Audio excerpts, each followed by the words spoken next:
فإن له معيشة ضنكا ونحشره يوم القيامة أعمى، اور قیامت کے دن ہم اس کو اندھا اٹھائیں گے، اور جب وہ اندھا اٹھایا جائے گا کہے گا قال رب لما حشرتنی اعمى، اے اللہ میں تو بینا تھا، میں تو دیکھنے والا تھا، تو نے یہ میرے ساتھ کیا گیا؟ تو اللہ تعالیٰ فرمائے گا ہم اسی طریقے سے ان کے ساتھ معاملہ کرتے ہیں جو ہمارے قرآن سے اعراض کرتے ہیں، قرآن پر عمل نہیں کرتے۔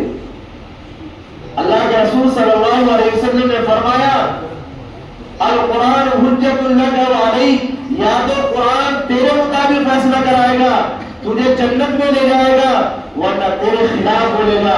اللہ کے رسول صلی اللہ علیہ وسلم نے ارشاد فرمایا کہ دو چیزیں سفارش کرنے والی ہے، ایک روزہ قیامت کے دن جس کو ہم چھوڑ دیتے ہیں۔ ہم میں سے 80% نوجوان روزہ نہیں رکھ رہے، سگریٹ مار رہے ہیں، روزے کی اہمیت کو نہیں سمجھتے کہ روزہ کہ ہم اپنا بہانہ لگاتے ہیں کہ ہم نے مزدوری کرنی ہے۔ قرآن نے صرف دو عذر بیان کیے ہیں، یرید اللہ بکم الیسر ولا یرید بکم العسر، اللہ تعالیٰ تمہارے ساتھ تنگی نہیں چاہتا، اللہ تو آسانی چاہتا ہے۔ دو عذر کے علاوہ کوئی روزہ چھوڑنے کا حکم نہیں ہے۔ ایک روزہ اگر آپ مسافر ہو، شرعی مسافر ہو تو اجازت ہے آپ چھوڑ سکتے ہیں، یا ایسے بیمار ہے کہ آپ روزہ نہیں رکھ سکتے تو اللہ تعالیٰ نے رخصت دی ہے۔